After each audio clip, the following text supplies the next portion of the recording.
A gente te agradece muito para iniciar o ciclo de literatura com a apresentação e discussão do livro Cidades Invisíveis, de Ítalo Calvino.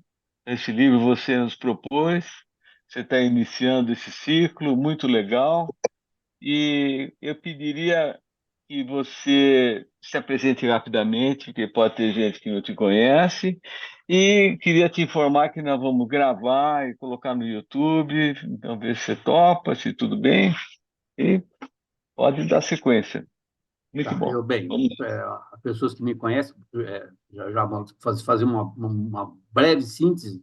Eu sou engenheiro de formação e trabalhei muito na área de transporte, aposentei há pouco tempo e, paralelamente, eu sempre escrevi. Eu tenho mais ou menos uns 23 livros publicados, mais ficção científica, que é a área que eu mais gosto, mas tenho alguma coisa sobre ensaio de literatura, sobre vinho, sobre poesia, alguma coisa também.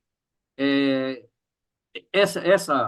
esse livro, eu vou explicar depois, posteriormente, o motivo pelo qual eu escolhi esse livro. Eu vou começar contando duas historinhas, uma absolutamente verdadeira e a outra totalmente falsa. A história verdadeira é que no final do século XVI, início do século XVII, existia tudo que eu vou falar aqui é verdade. A hora que eu for mentir, eu aviso. Existia um sapateiro chamado Jacob Boehme, que muitos devem conhecer, que é considerado assim um introdutor do misticismo ocidental. Ele influenciou depois a Madame Blavatsky, uma série de filósofos também. Enquanto ele fazia os sapatos dele lá, ele pensava a respeito da vida humana, do objetivo da vida humana. E ele intuiu essas coisas que só foi provada depois no comecinho do século XX, que é a existência de hemicrânios humanos, né? Nós temos, na verdade, o nosso cérebro dividido em duas metades. A metade, para quem é destro, a metade do lado, o cérebro esquerdo controla o lado direito e é o que faz o processo de análise, o tecido analítico. Ele raciocina, ele separa, ele pesa, ele mede, ele raciocina, e depois o cérebro direito ele faz uma função completamente diferente, ele integra, ele trabalha o sensorial, o emotivo e o artístico, etc. Jacob Boehme intuiu essa verdade e agora só foi provado 300 anos depois, ou mais. E agora a historinha é absolutamente falsa. Tinha uma tribo composta de muito engenheiro, um outro médico, físico, químico, matemático, estatístico. Vou tirar os arquitetos dessa daí. Aí eles chegaram num lugar que eles nunca tinham ido e começaram, onde nós estamos? Como é que nós vamos resolver essa questão? Aí um falou, não, vamos fazer o seguinte, vamos medir a Terra, vamos fazer uma agrimensura da Terra, vamos pesar partes da Terra para a gente ver como é que o que é isso? Aí vamos analisar essa Terra. Mediram, pesaram, viram um ruído, gravaram o ruído, estavam naquilo lá discutindo tal. Entrou um ceguinho, estava com a bengala, aí viu, estava quente na nuca, viu o barulho, aí viu que estava na areia, falou: Nossa, estamos no mar. E com isso eu começo a apresentação.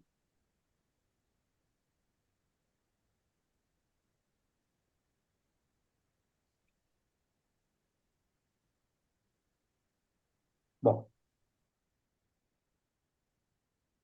eu vou colocar em tela cheia. As, As Cidades Invisíveis, de Ítalo Calvino. As Cidades Invisíveis é o livro mais importante de Ítalo Calvino, sem dúvida. Foi um livro que foi escrito em 1972, traduzido para 43 línguas e publicado em 49 países. E ele expressa assim: As Cidades Invisíveis é o livro onde eu penso ter dito mais coisas, talvez porque tenha conseguido concentrar em um único símbolo todas as minhas reflexões, experiências e conjecturas. A palavra símbolo aí é importante. Aqui é apenas uma ilustração. Eu vou ser muito breve, tá? Conforme a gente combinou, lá quando a gente tratou das bases dessas palestras de literatura, ficamos combinados que a gente faria uma introdução sobre o livro, mas depois estaria aberto para nós fazermos um debate sobre o livro. Uma foto dele, para quem não o conhece. Ele nasceu em Havana, Cuba, né? Em... Os pais dele, 23. Os pais dele estavam lá prestando assistência sobre o plantio de cana. Ele tinha sido convidado pelo governo cubano para tentar melhorar a produtividade do plantio de cana em Havana. E ele nasceu lá, mas é aquela questão do gato que nasce no forno de pão, né? Ele absolutamente não a cultura dele é italiana, ele é um escritor italiano até a medula. E morreu em 85 em Santa Maria della Scala, Siena. A causa mortis foi um AVC. Ele passou a infância e a adolescência em Sanremo, que é uma cidade, né, enfim, meio paradisíaca. E, criança, ele brincava muito na praia, ali. Fez uma infância muito feliz. Depois ele militou no Partido Comunista, participou da resistência ao fascismo de Mussolini. Foi para Turim, e aí que ele foi estudar letras. Ele já tinha formado em agricultura antes. Nessa época, ele trabalhava para o jornal comunista L'Unità e na editora Einaudi, que foi quem publicou a grande parte dos livros dele. Ele passa por 4 fases literárias, que na hora que nós formos olhar a bibliografia, eu vou tentar ilustrar isso daí. Uma fase neorrealista, onde a política é muito importante, a visão que ele tinha de mundo a partir da militância no Partido Comunista. Uma fase fantástica, onde ele desbunda, vamos dizer assim, onde ele trabalha a fantasia. Uma fase combinatória, onde através das ideias de uma coisa que se chamou Oulipo, Ouverture de littérature de probabilité. É uma escola francesa que trabalhava como é que a literatura podia ser influenciada pela matemática e pelas combinações matemáticas. Então, nós vamos mostrar alguns livros dessa fase combinatória, mas tem alguns que são meio exagerados, sabe? Alguns assim, essa coisa de misturar matemática ficou muito chato, vamos dizer assim. E depois ele consegue juntar tudo isso daí na chamada fase da maturidade, onde os livros continuam sendo fantásticos, continua a haver uma base matemática, que está muito clara nas Cidades Invisíveis, e também consegue colocar o engajamento político dele de uma forma harmoniosa. Vamos dar bibliografia. O que está aí grafado, né? Que está marcado com asterisco, são as obras consideradas mais importantes. As Cidades Invisíveis, Tinha um Viajante numa Noite de Inverno, que é interessante. Eu coloquei propositalmente fora de ordem para não criar assim, uma coisa muito hierárquica, né? Esse é um livro que tem vários começos, e esses começos eles nunca terminam.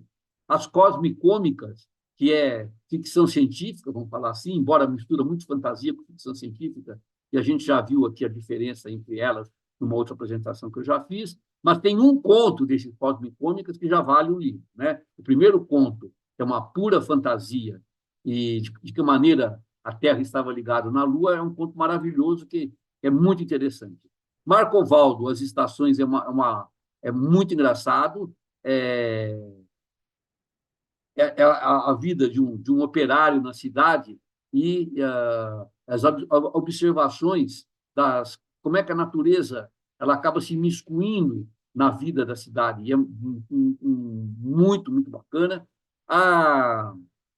As 3 obras iniciais dele, O Cavaleiro Inexistente, O Barão nas Árvores e O Visconde Partido ao Meio, que são obras muito, muito, muito conhecidas. O Visconde Partido ao Meio é numa cidadezinha italiana lá de 1800, tinha lá um duque que administrava a cidade, era uma espécie de um prefeito e dono das terras. Aí ele vai para a guerra, recebe uma bala de canhão, e essa bala de canhão separa ele bem no meio. Uma parte boa fica para um lado e a parte ruim fica do outro.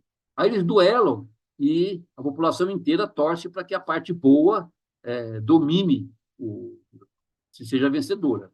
Bem, a parte boa realmente ganha, expulsa a parte má, e ele volta para administrar a vila só praticando a bondade. E, evidentemente, a coisa piora muito, está tudo errado, e a população lamenta muito a escolha, até que um dia eles conseguem se reunir novamente e administrar bem a cidade. Esse é o enredo do Visconde Partido Almeida. Castelo dos Destinos Cruzados é uma história que ele fez baseado nas histórias do tarô, né? Ele ia virando as cartas, e conforme as cartas iam se revelando, ele ia escrevendo a história. Então, é um enredo aleatório, vamos falar assim, que faz muito parte dessa pesquisa que eu falei da análise combinatória e da matemática. Aqui, ó, as cidades invisíveis já está na fase de maturidade. Se o viajante de noite de inverno naquela fase matemática. Os três primeiros são fantasia, que o Barão, o Visconde, o Castelo e o Cavaleiro Inexistente é fantasia. Por último, vem o Corvo, que faz parte daquela parte política dele, daquela parte neorrealista. Porque ler os clássicos é um ensaio que eu recomendo muito, onde ele cita quais são... Não é aquelas listas imensas de centenas de livros, não. Ele cita 15 livros que você não deve deixar de ler, e por quê? O Otimista na América é um relato sobre as aventuras dele na América de uma forma muito, muito, muito divertida. Eu não marquei com asterisco aí, porque ele não é ficção, mas é muito gozado, sabe? A maneira como ele descreve um italiano vivendo em Nova York é absolutamente hilário. Assim. A Entrada na Guerra é um livro ainda de engajamento político, da fase realista.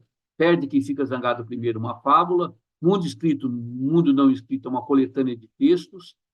Os Nossos Antepassados também faz parte dessa parte neorrealista, política. Especulação imobiliária, idem.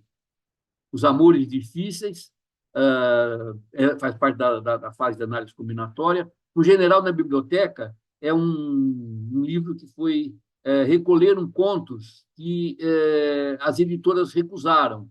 Então, como só ia acontecer nesses casos, a gente vê, por exemplo, eu tenho um exemplar também do Poe, do Edgar Allan Poe, na mesma condição. Então, assim, as editoras normalmente rejeitam quando o conto realmente não é bom ou quando o conto é genial. E esse General na Biblioteca não é diferente. É um livro assim, tem alguma coisa meio chatinha, vou falar assim, mas tem 2 ou 3 contos que também valem você comprar o livro. São absolutamente geniais.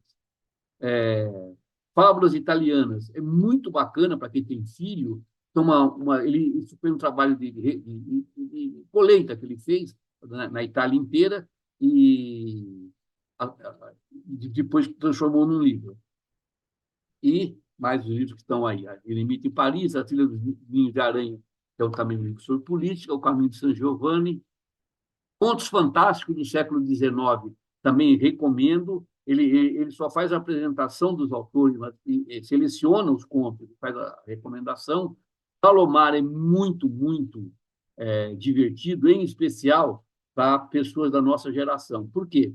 Não sei se alguém lembra que quando a gente ia fazer um trabalho na escola, a turma levantava a mão e falava assim: professora, narração ou descrição? E a professora falava: narração, ou pode ser à vontade, ou descrição.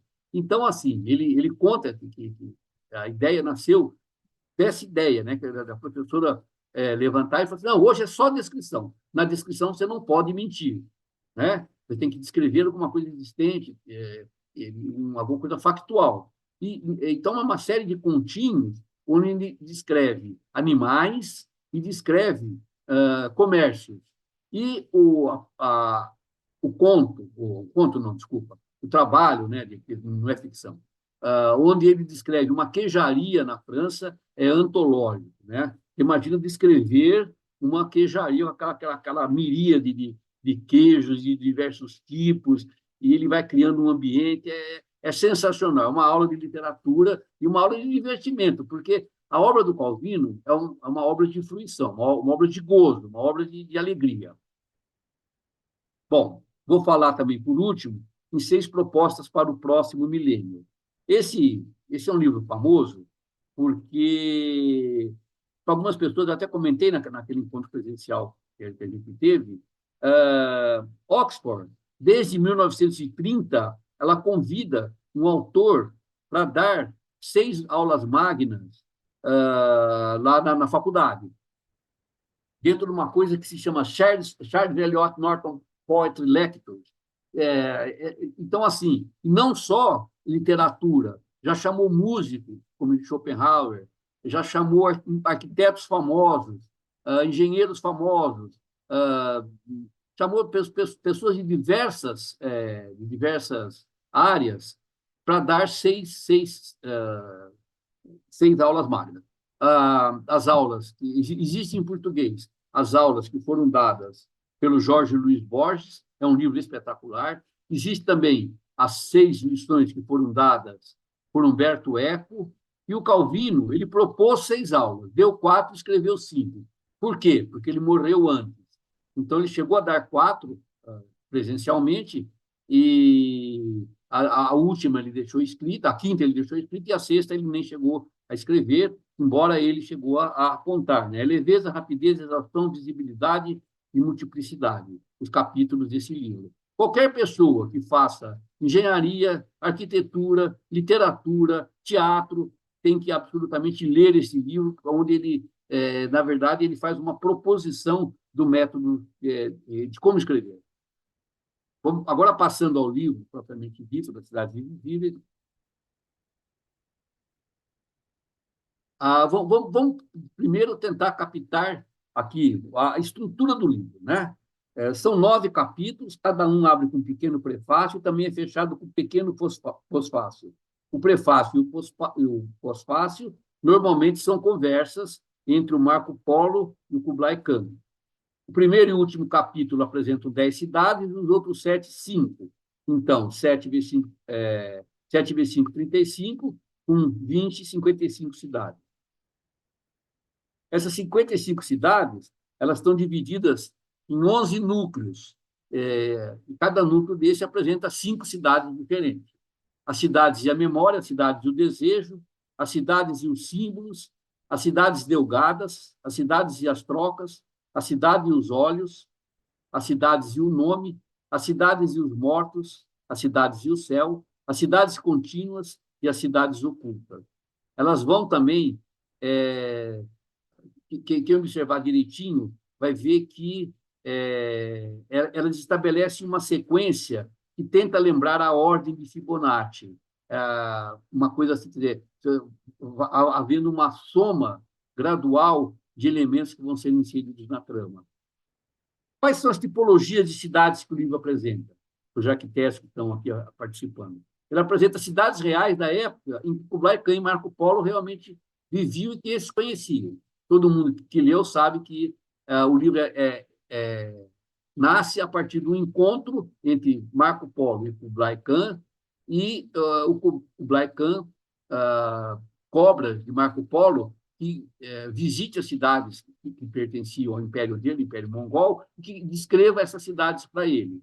Então, ele não, as cidades descritas no livro são todas imaginárias, então vamos chegar lá. Mas ele fala sobre outras cidades também. Então, por exemplo, Veneza, Constantinopla e Jerusalém eram cidades que existiam nessa época. Quando o livro se passa, que já nós vamos ver que época que em termos de cronologia.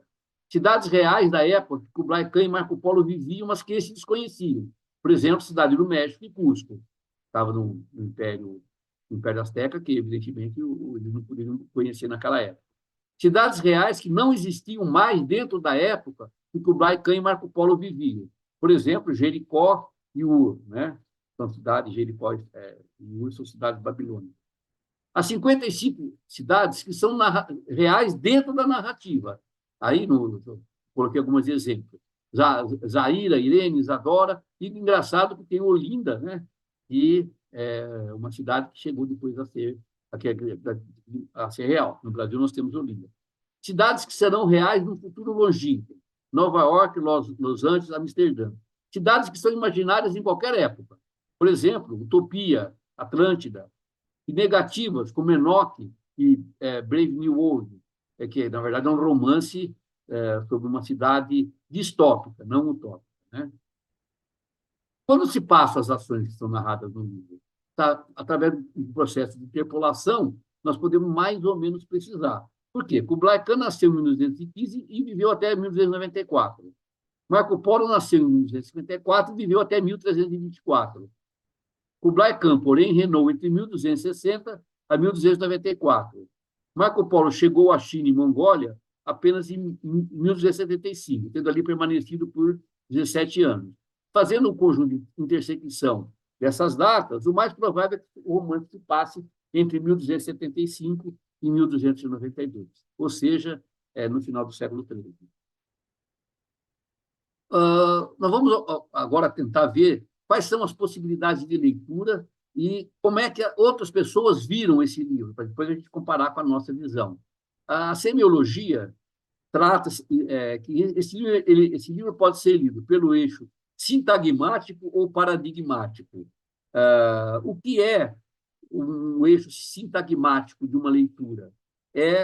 O eixo sintagmático é aquele que trabalha com todas as descrições e com todas as possibilidades e as combinações possíveis. Por exemplo, o livro pode ser lido apenas com os diálogos que existem entre Kublai Khan e Marco Polo, ou pelo método paradigmático, ou seja, aquele que nós estamos acostumados a ler. Como é que nós estamos acostumados a ler um livro? Nós começamos no começo, que nas línguas ocidentais, a primeira página começa na primeira página, lemos da esquerda para a direita e chegamos ao final. Esse é o eixo paradigmático da leitura, mas ele pode ser lido também de diversas outras formas, inclusive, dentro daquela tipologia que foi apresentada, eu posso ler só a cidade e os nomes, eu posso ler as cidades de forma a ir pulando para ver se eu consigo criar um fio condutor dentro da narrativa.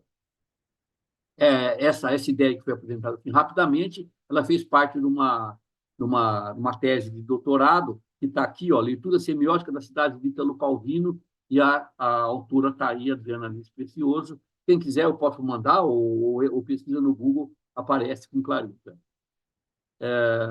O que trata o livro? O livro se debruça desde o passado real e imaginário ao presente que vivemos e ao que sonhamos, bem qual futuro no qual adoraríamos ou odiaríamos viver, constituindo assim um inventário completo dos desejos, ambições e urdiduras humanas sobre seu local de existência, as cidades.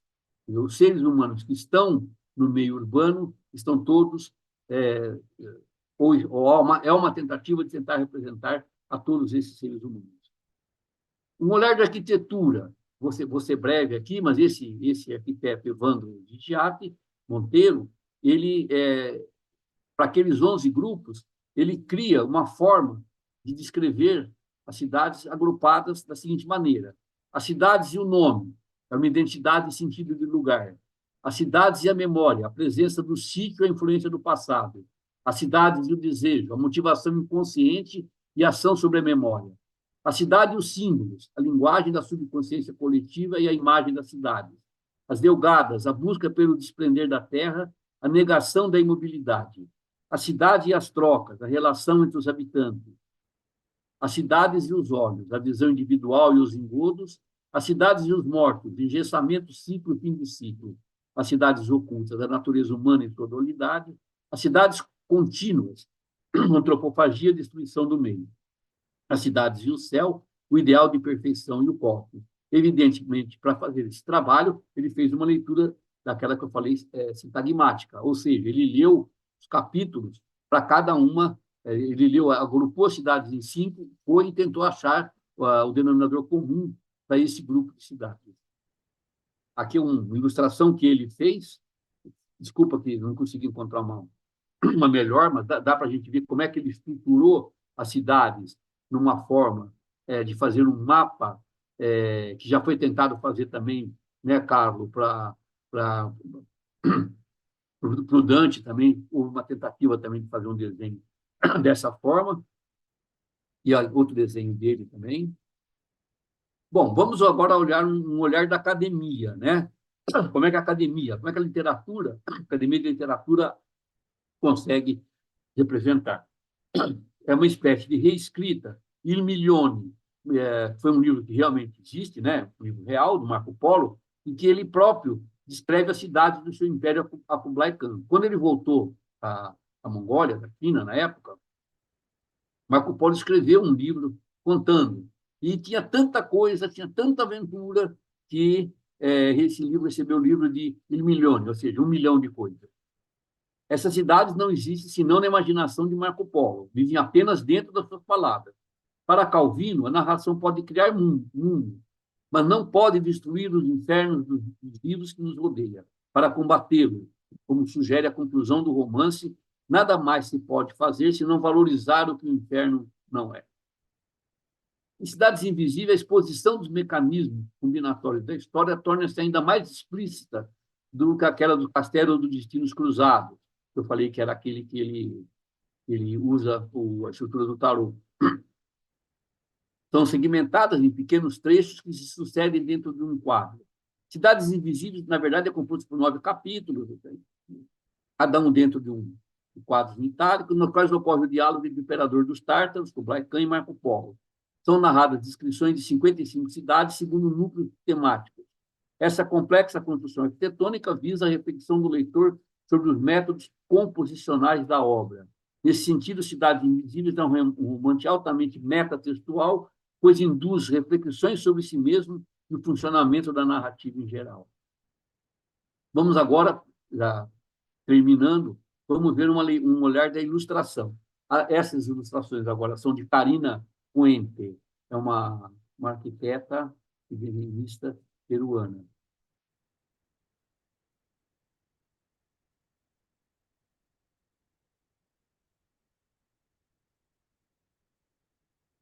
Um olhar da inteligência artificial, pediu para o computador desenhar o que ele achava.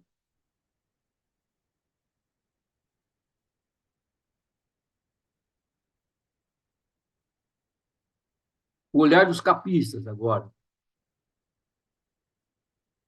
Essa é a primeira edição da obra, tá?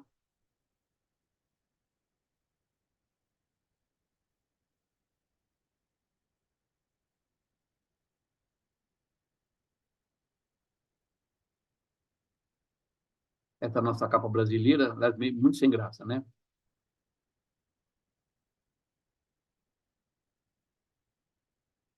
Uma outra capa, bem modernista. Vamos a algumas frases pelo Calvino. A fé é uma visão das coisas que não se veem. Clássico é um livro que nunca terminou de dizer aquilo que tinha para dizer. Ser capaz de colocar continuamente em questão as próprias opiniões é, para mim, a condição preliminar de qualquer inteligência. E aquele que sabe tudo ou que já calcificou as suas informações, os seus conhecimentos, esse está morto, né? Quem somos nós? Quem é cada um de nós? Se não uma combinatória de experiência, de informações, de leitura, de imaginações. Cada vida é uma enciclopédia, uma biblioteca, um inventário de objetos, uma amostragem de estilos onde tudo pode ser completamente remexido e reordenado de todas as maneiras possíveis.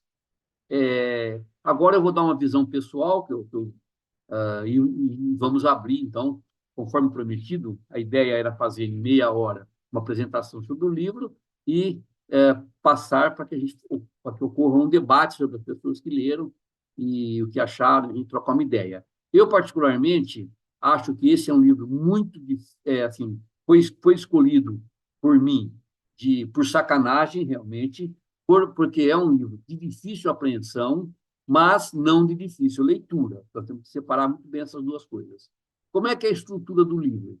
O Calvino cria uma grade que você só consegue absorver, uma grade que você facilmente absorve pelo seu lado esquerdo do cérebro.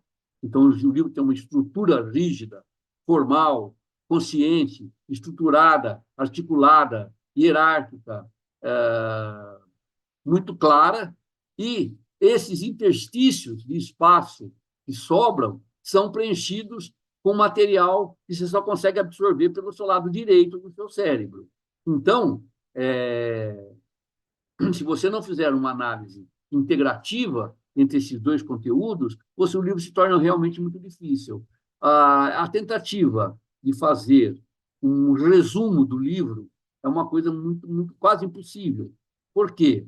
porque ele propositalmente misturou, em cima dessa estrutura rígida, matéria de sonho, matéria de sensação, matéria da emoção, matéria artística.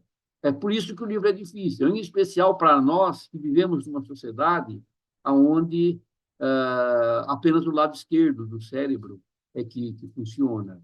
Todas as tentativas, ou todas não, né? Quase todas as tentativas humanas vêm através do processo racional, do qual a visão é o sentido maior.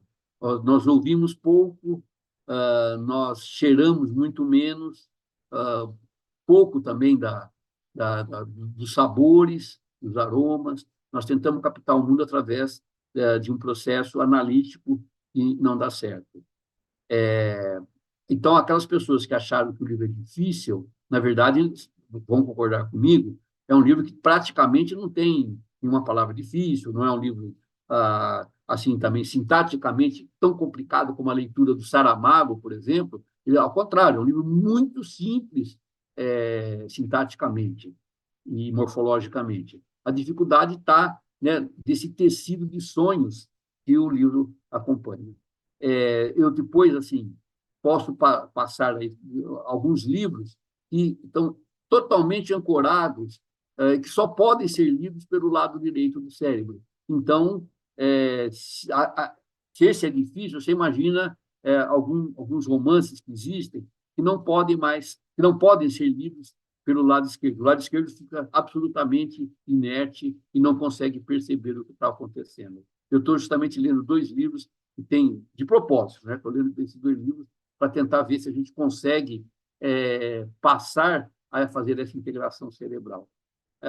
É isso que eu tinha para falar, gente. Passo a palavra para vocês agora e acho que a gente mais ou menos dentro do prometido, que seria uma apresentação de meia hora para que a gente possa abrir os debates. É isso aí. Legal, muito bom. Muito bom. Wagner, você pode começar fazendo perguntas, Wagner. Eu sei que você tem. Pergunta não, você pode dizer que eu sei que você leu o livro e tentou. No grupo, né, Cidades e Memória, o que representa esse conjunto de cinco, né, capítulos, né, sobre cidade e memória? O que você entende que representa? Eu eu gostaria de não responder, não. Eu gostaria acho que podemos voltar lá no que o arquiteto falou lá. Vamos ver o que o arquiteto falou de, sobre as cidades e a memória, né? Vamos ver o que ele falou sobre isso.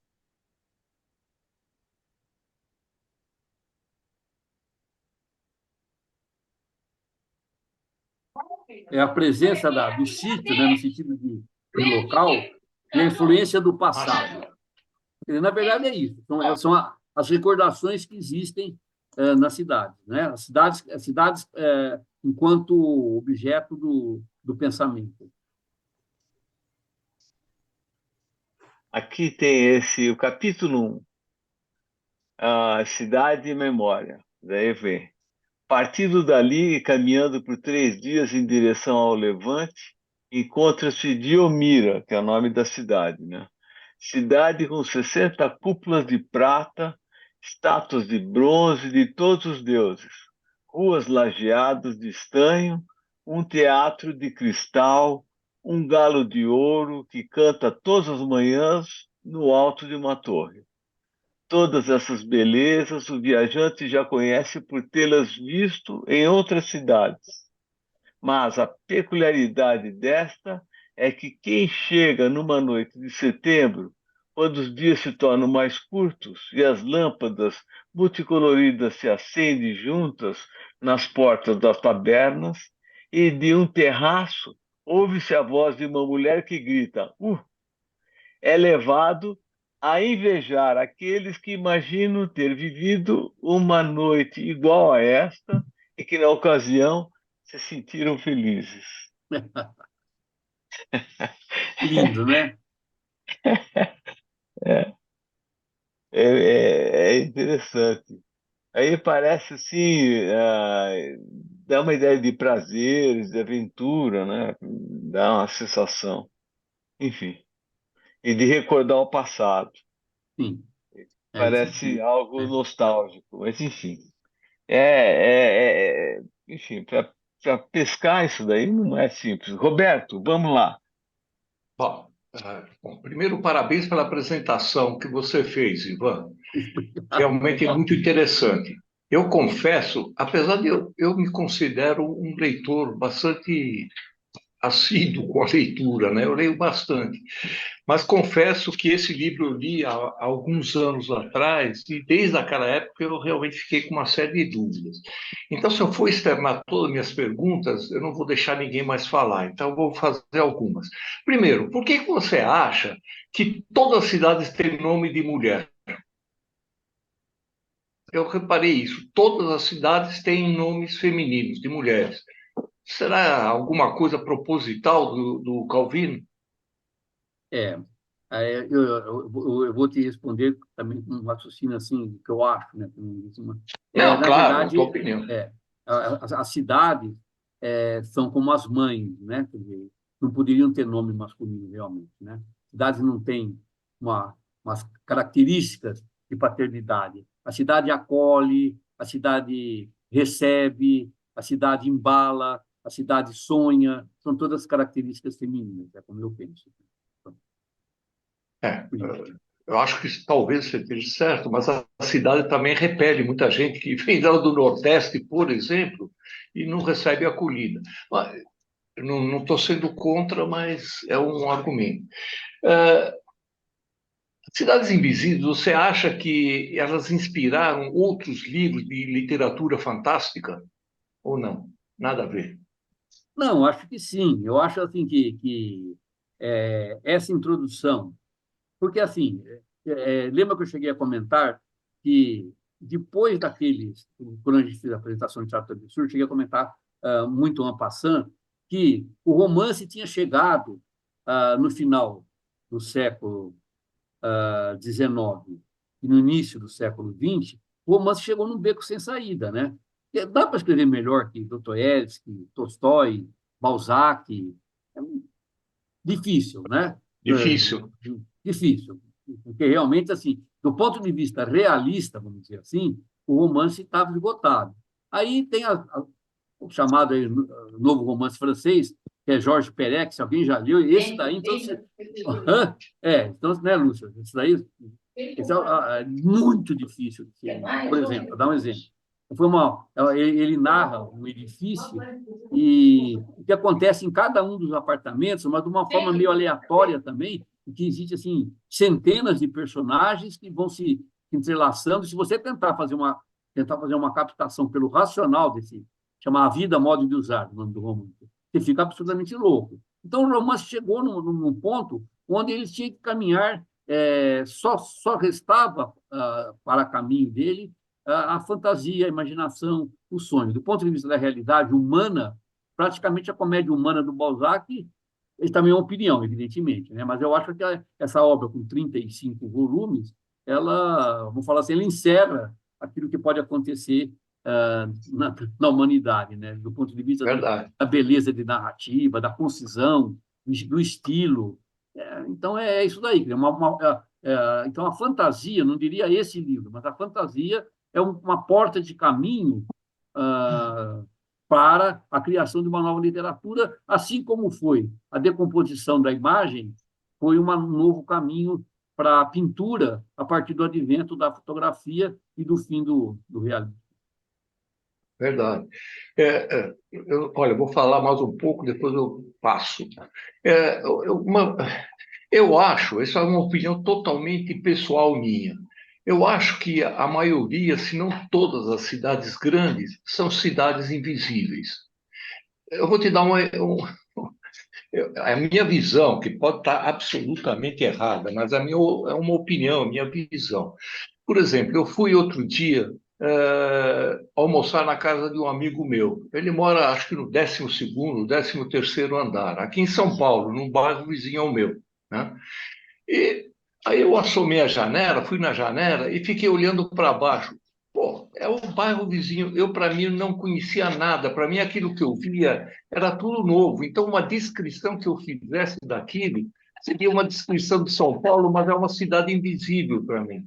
Eu acho que toda cidade grande, você vai e tem N pontos, N lugares que você pode escrever e é uma cidade invisível para você. Ou seja, você vai para Paris, vai no hotel, sai na janela do hotel, você conhece Paris, mas aquele lugar você não conhece. Então você tem uma série de sensações totalmente diferentes daquilo que você. Não estou falando você, eu estou falando eu, tá certo? Que você acha que é uma cidade. Então você acha que, você, por exemplo, você vai para Roma, você acha que você vai ver o Coliseu, você vai ver, enfim, algumas daquelas obras que são famosas, etc, etc e tal. Mas você fica em um determinado ponto, você vê coisas que você jamais imaginaria. Então, aquilo que você vê é uma cidade invisível para você. Você tem uma opinião totalmente diferente quando você olha sob um ângulo diferente da cidade. Então, na minha interpretação, deve estar totalmente errada, mas é a minha interpretação. Qualquer cidade grande é uma cidade invisível. Depende de onde, como você olha, é um lugar que você descobre naquele momento que você está olhando. É isso aí, não vou falar mais. Obrigado. Compartilho integralmente da sua posição. Eu acho, inclusive, assim, que é isso também que ele quis mostrar.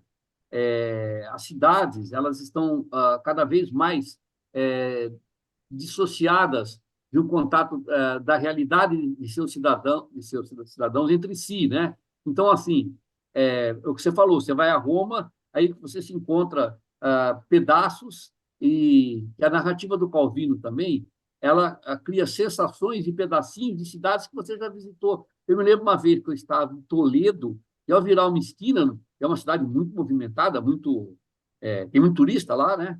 E eu entrei naquelas ruas é, onde era o bairro judeu de antigamente, e não tinha nenhuma pessoa.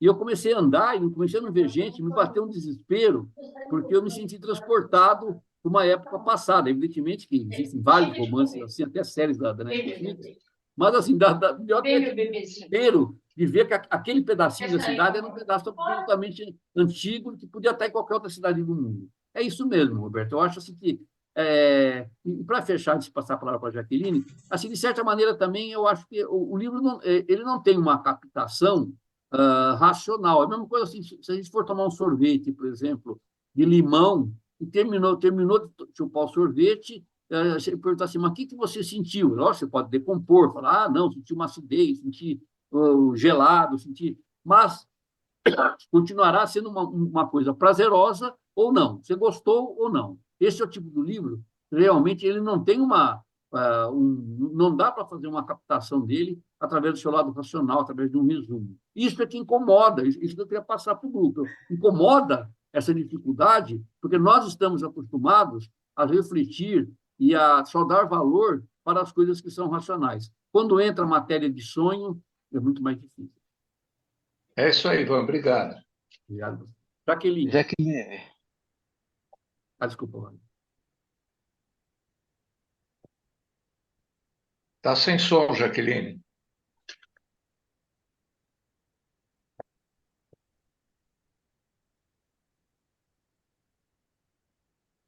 Ops, ela saiu fora. Agora foi. Acabou de. Ah, tá bom. Não, não, não. Tá. Que Vamos foi? lá. Não, não, tá ok. Vai, Jaqueline. Então,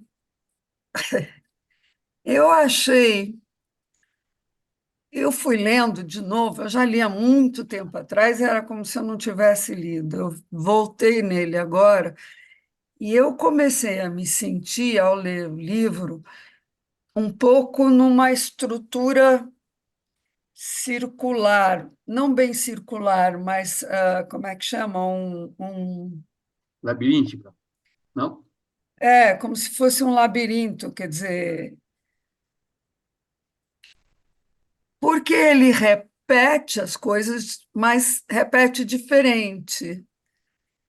Cada cidade é uma repetição, de certa forma, da anterior, ou de uma outra, mas tem elementos diferentes. Então, é um jogo de amarelinha, é um jogo de amarelinha, é porque eu lembrei do Cortázar. Cortázar. Fantástico, né? Não sei, eu não li o Cortázar, então não posso nem me meter a falar, mas é um pouco o que eu imagino do Cortázar. Mas ele tem essa estrutura circular e esses pedacinhos que vão se juntando. E para mim, ficou um pouco um gosto de uma história de partes da vida do ser humano. Então, tem uma cidade que é que o centro, que é o mote da coisa é o cemitério. Tem outra cidade que é o mar. Outra cidade que o mote é, sei lá, ah, o campo, ou certas. Então, é uma estrutura circular um pouco repetitiva, quer dizer, que se repete com elementos diferentes. Eu devo estar falando uma bobajada imensa, mas é um pouco o que eu Não. senti ao ler o livro. E no começo eu estava assim, ai, que saco, que chatice, não sei o quê. E daí a pouco eu comecei a achar excelente esse jogo dele. Na verdade, ele brinca, é uma brincadeira, não é um livro, é uma brincadeira é um jogo com a vida do homem urbano, porque e a história dele está contando para o Kublai Khan, ele está fazendo é outro jogo, porque ele está colocando o Kublai Khan como voyeur, como assistente desse jogo que ele está montando. Eu não sei, me deu vontade de falar essa ideia da coisa circular e de achar que é um grande jogo, na verdade, e que joga com os elementos dos seres humanos nas cidades.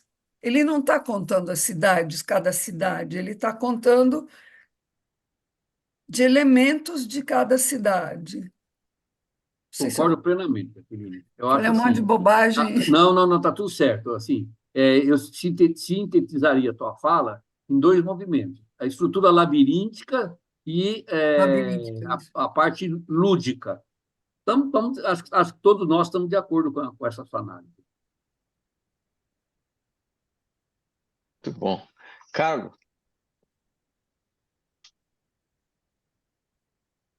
Carlos,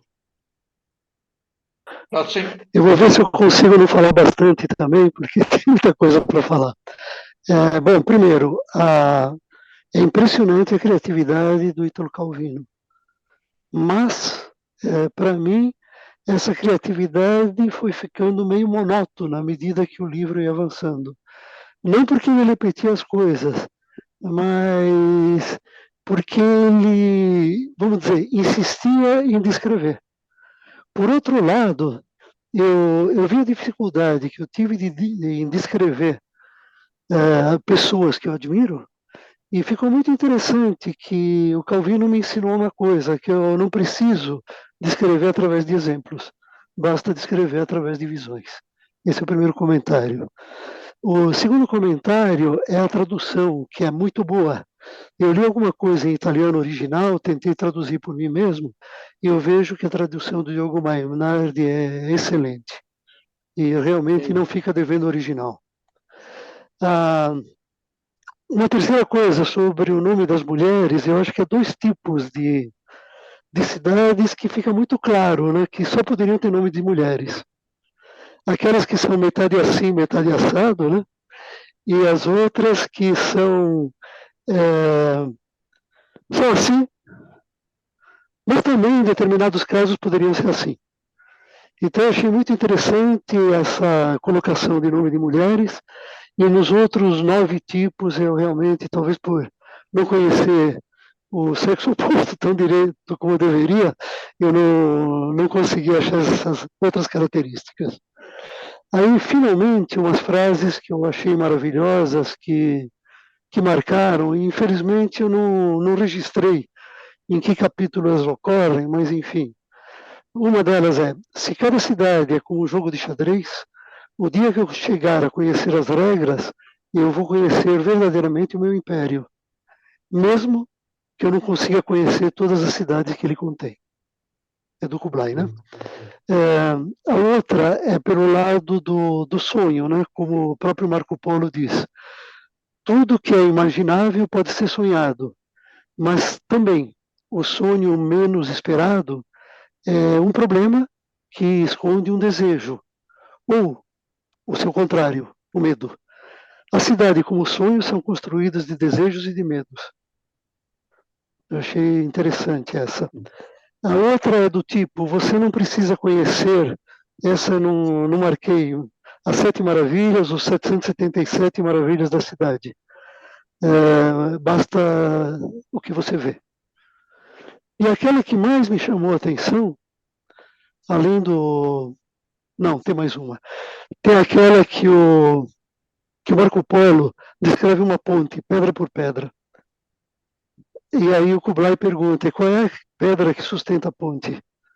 Aí o Marco Polo: não, o ponte não é sustentado por essa ou aquela pedra, mas pela linha do arco que elas formam. Aí o Kublai fica meio silencioso, reflete e diz: mas por que você fala das pedras? É o arco que me interessa. Aí o Marco Polo responde: sem pedras não existe arco. Então é alguma coisa do parte do todo que é fantástico, né? Aí outra, como é que é? O parágrafo final é maravilhoso, né? E você citou em parte, Ivan, hoje, dizendo que o inferno dos vivos não é algo que será. Se existe um, é aquele que já está aqui. O inferno no qual vivemos todos os dias, que formamos estando juntos. Há duas maneiras de não sofrer. A primeira é fácil para muitos: aceitar o inferno e tornar-se parte dele, até o ponto de deixar de enxergá-lo. A segunda é arriscada e exige atenção e aprendizagem. Procurar e saber reconhecer quem e o que no meio do inferno não é inferno, e preservá-lo, e construí-lo, e dar-lhe espaço.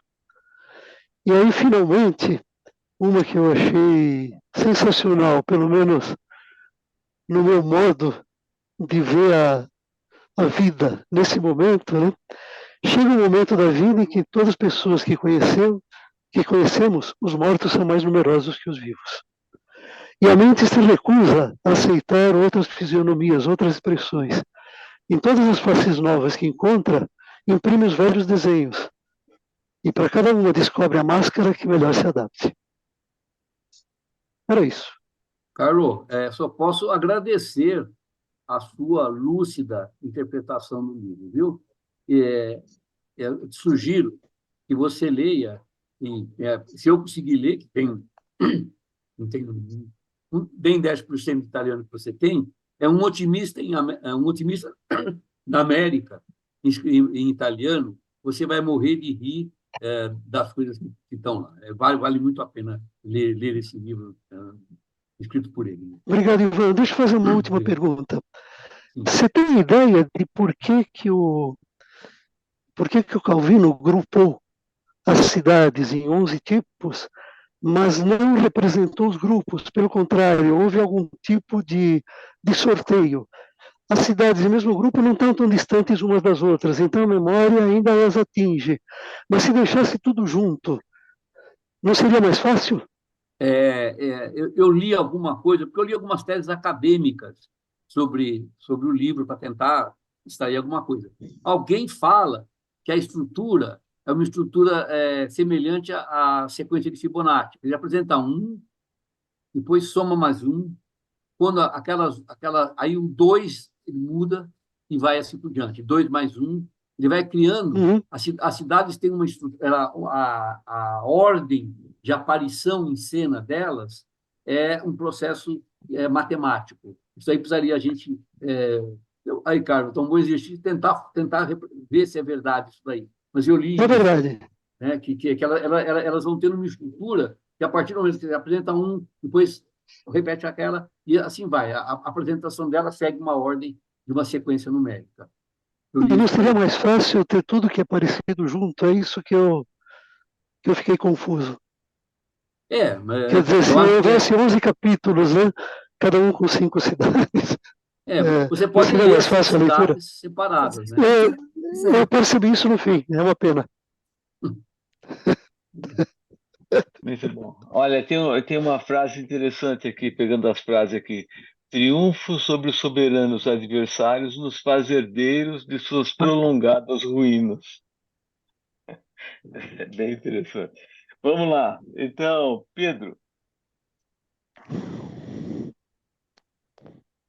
Opa, então, Ivan, bom, como engenheiro, para ler uma. Eu fiz o método tradicional, peguei o livro do começo e fui até o fim. Eu E também. depois tentei fazer o exercício de tentar extrair o que eu entendi, um resumo do livro. Não tive a pretensão de fazer um grande resumo, mas acabei extraindo pelo menos três conclusões minhas aí. A primeira, que o livro é um jogo contínuo de realidade e ficção, o tempo inteiro, entre realidade e ficção, e muito bem escrito, uma criatividade imensa na descrição com detalhes, né? Outra coisa que eu vi, que esse também tem uma imaginação constante, que a gente tem de aspectos da vida, e às vezes, muitas vezes, experimentos pessoais, a gente se vê nessas cidades, experimentos nossos pessoais.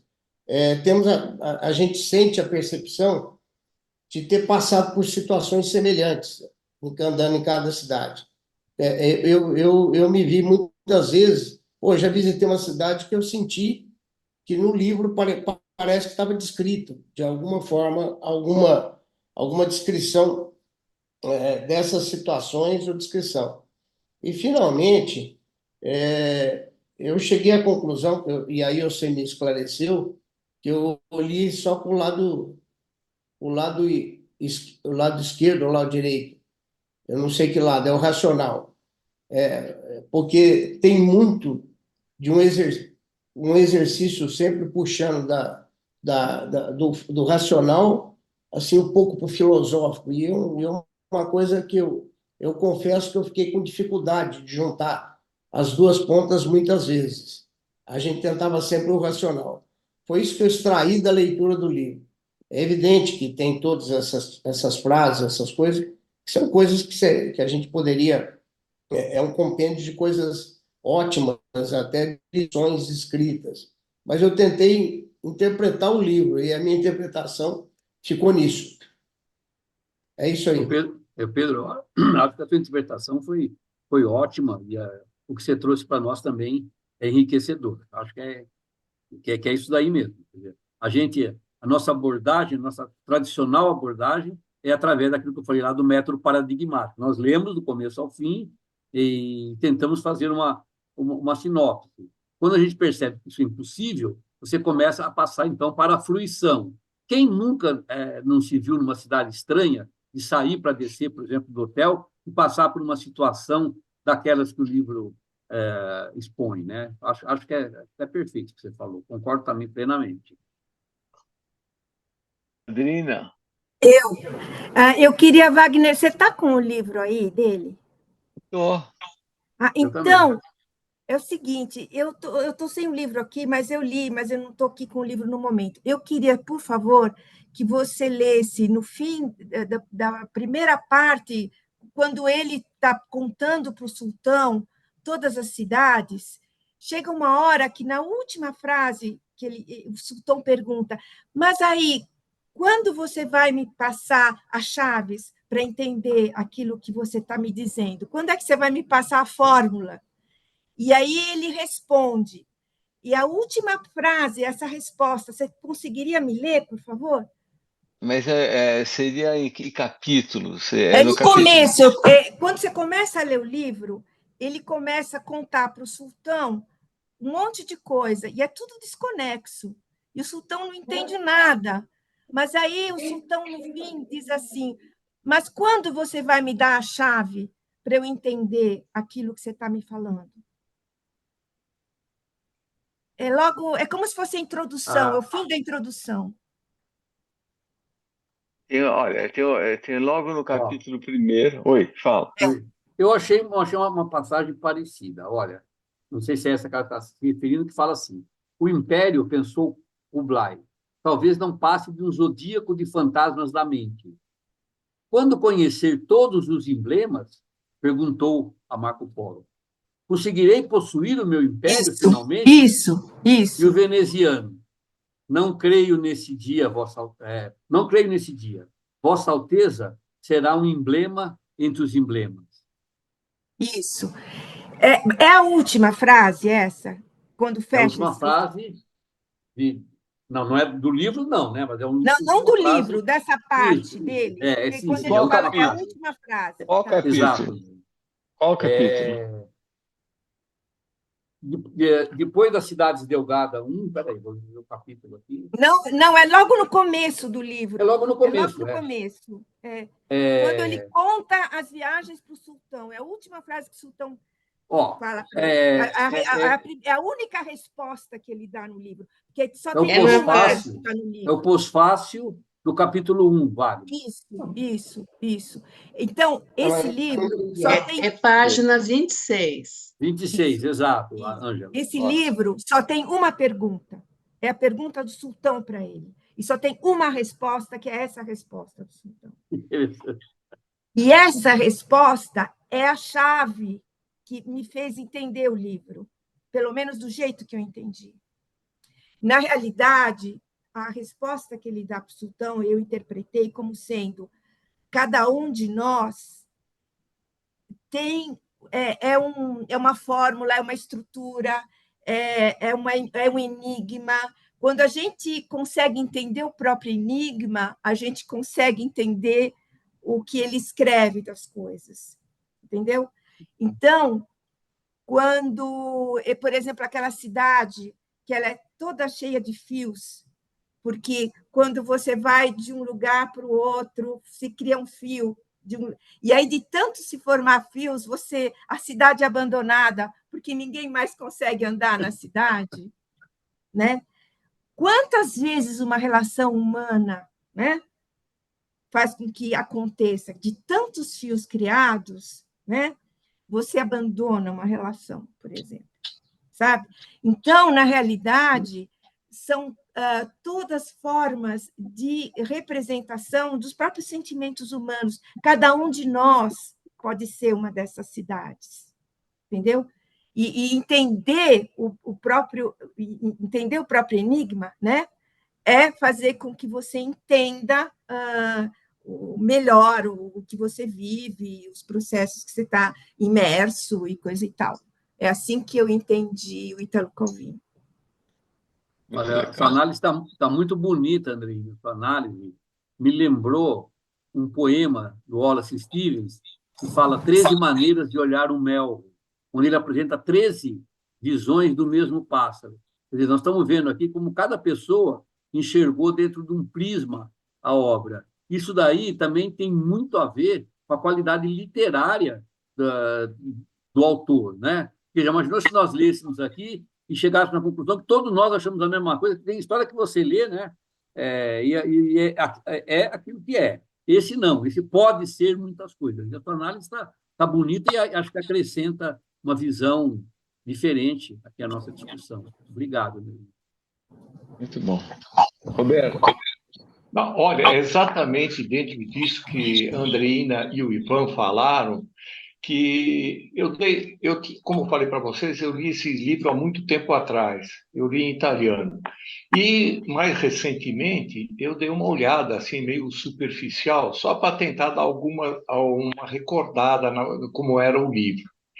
E me chamou a atenção em um determinado ponto, numa determinada história de uma determinada cidade, eu até anotei o que o autor, que o Calvino escreveu. Ele diz assim, é porque cada um tem a sua visão. Ele diz assim, é l'umore di chi la guarda que dá alla città la sua forma. Ou seja, é o humor de cada um que olha que dá forma à cidade. Por isso que cada um de nós provavelmente tem uma interpretação desse livro. né? Cada um vê com seus próprios olhos, com o seu próprio sentimento, né? Então, eu acho que exatamente aquilo que ele escreveu, não me lembro de qual das cidades que ele colocou essa frase, é humor. Travou. Roberto travou. Mas estamos todos de acordo com o que ele está falando, né? Quer dizer, Interessante. na Interessante. verdade, quando a obra de arte... isso vale para o vinho também, viu, gente? Quando você toma o vinho só tem um sabor, só um aroma, é uma coisa que nós chamamos, um defeito que nós chamamos de unidimensional. Esse livro não é unidimensional, isso todo nosso está claro, né? Cada um aqui está apresentando um jeito de ver o livro como se fosse um dodecaedro. Nós temos várias visões e eu sou obrigado a concordar com todas elas, assim, até porque foi dito aqui, enriquece a todos nós, né? Como leitores. Maria Eugênia. Concordo com tudo que foi dito e queria trazer só mais um aspecto que eu achei muito interessante, que cada cidade tenha o contrário dela mesmo dentro dela. Então, todas as histórias, elas vão cada vez ficando menos estáticas. Ele começa a descrever uma cidade, mas ela não é aquilo, ela é outra coisa. A cidade é um rato, mas vira uma andorinha. A cidade é contida, mas ela começa a se espalhar. A cidade é de mortos, mas se enche de vivos. Ela é super rica, mas ela vai se tornando pobre. Então, em cada uma delas tem a semente do contrário. E isso vai ficando cada vez mais claro à medida que vão passando as histórias, né? As primeiras histórias são mais descritivas de uma cidade que tem uma certa característica, mas à medida que o livro vai indo, as cidades elas se transformam dentro delas mesmas, elas não são estáticas. Então, nem daria para agrupá-las, talvez, porque elas se transformam em outras coisas. E esse aspecto eu achei extremamente interessante. A própria relação dos dois, né, do Kublai com o Marco Polo, vai mudando muito ao longo do caminho. Quanto mais eles se conhecem, menos eles falam, menos eles se comunicam. Então, tem sempre essa contradição que eu achei muito interessante. Só queria acrescentar isso. Muito legal. Perfeito. É isso mesmo. Nada a comentar. Maravilhosa a sua observação. Ok. E aí, temos mais alguma observação? Alguma O coisa? Mariano quer fazer uma pergunta. Mariano. Verdade. Mariano. Tem um restaurante que só serviu um prato. Pois é, todo esse pessoal da fila eu li parcial, assim, trechos e foi meio complicado para eu fazer essa leitura, mas uma coisa me chamou muito a atenção. Teve um trecho do livro que o Marco Polo diz ao Kublai Khan, né? Eu falo, mas quem me ouve retém somente as palavras que deseja. Ou seja, o que ele está dizendo, para mim, quem comanda uma narração, uma história, é quem está ouvindo e não quem está falando. Eu queria ouvir um pouco de você, como é que vocês entendem isso? É a outra parte, ele fala, mas o que importa é aquilo que é o ouvido que está comandando, né? Não a voz. Eu acho que é uma observação muito interessante que você está fazendo. Para ser sincero, eu tinha percebido, porque essa é uma frase importante do livro, né? Na verdade, assim, falar, todos nós falamos, mas escutar, poucos de nós escutam, né? Quer dizer, no fundo, o ouvido é o filtro da alma. Né, Maria? É isso aí. Muito bom. Obrigado. Ok. Wagner, antes de assim, eu queria, se não houver mais perguntas, eu queria fazer um agradecimento final, tá bom? Sim. Vamos. Bom, Acho que esgotamos aqui, né, as perguntas e tal. Já estamos a 1h15. Muito bom. Então vamos lá. Olha, eu queria dizer o seguinte: eu fiquei muito contente de fazer esse trabalho. Eu procurei escolher um livro onde pudesse haver justamente essa visão fragmentada para que esse debate fosse rico. A minha ideia nunca foi trazer um livro difícil.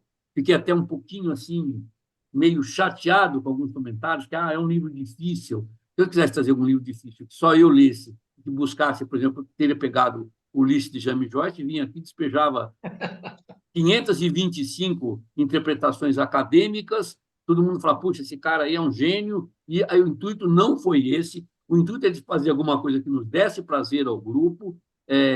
Sim, é um livro difícil naquele sentido que eu falei, é um livro difícil captação, mas não é um livro erudito, não é um livro, é um livro acessível a todos, né?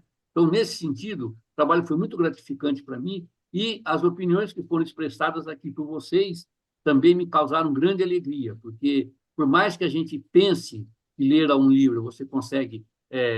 Eu brinco assim, que os bons livros são como laranja, você está sempre chupando e tem sempre alguma forma de extrair mais suco, mais sumo deles.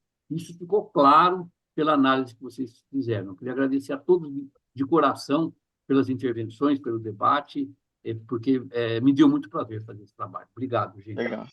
Olha, tem aqui uma mãozinha levantada da Lúcia. Lúcia, vamos lá? Ivan, eu na primeira leitura que fiz do livro, achei difícil, tive dificuldades. Aí eu fui partir para uma outra abordagem. Em vez de ler o livro do primeiro até a última página, eu pegava por assunto. É a memória? Então vamos ver todos os da memória. É o segredo? Todos os de segredos. E assim eu consegui me sentir melhor. E daí é que eu comecei a entender a obra muito melhor. Então, acho que cada pessoa tem que achar também o seu jeito de ler. E é só isso. Eu achei uma obra difícil. Não é simples. Não é simples. Não. Exige leitura e Mas a releitura. gente pode mudar isso. Muito bom. Ok. Mais alguma coisa? Acho que fechamos por aqui. Olha, Ivan, foi muito legal. Foi um desafio enorme. E começamos, né, com esse ciclo aí de literatura. Vamos dar deixa. A próxima vai ser a Lúcia, não é, Lúcia? É. Você não quer falar um pouquinho rápido aí? O que vai ser? Eu precisava primeiro saber se todo mundo, se as pessoas conseguiram achar a louca da casa. Eu achei. Você achou? E os outros colegas? Acharam? Não, achei em espanhol. No Amazon. Hã? Achei em espanhol. No Amazon. Olha, não, mas aqui está esgotado. Então nem todo mundo está conseguindo. A Amazon tem um esquema de vender usado, né? Eu comprei um usado pelo Amazon. Ah, é? Não, eu sei que eles têm usados também. Eu não sei. E o perigo de estar lúcida, alguém começou a ler ou não? Eu comecei. Eu confesso que não. Eu comecei. Eu queria condensar mais para um lado ou para o outro, eu não sei ainda. Repete o nome do segundo livro, Lúcia. O perigo de estar lúcida. Eu dei as opções e como eu vi que tinha gente que não conseguia comprar a louca da casa... É da Monteiro também. Da Monteiro. Os dois são da Monteiro, eles se complementam de uma certa forma.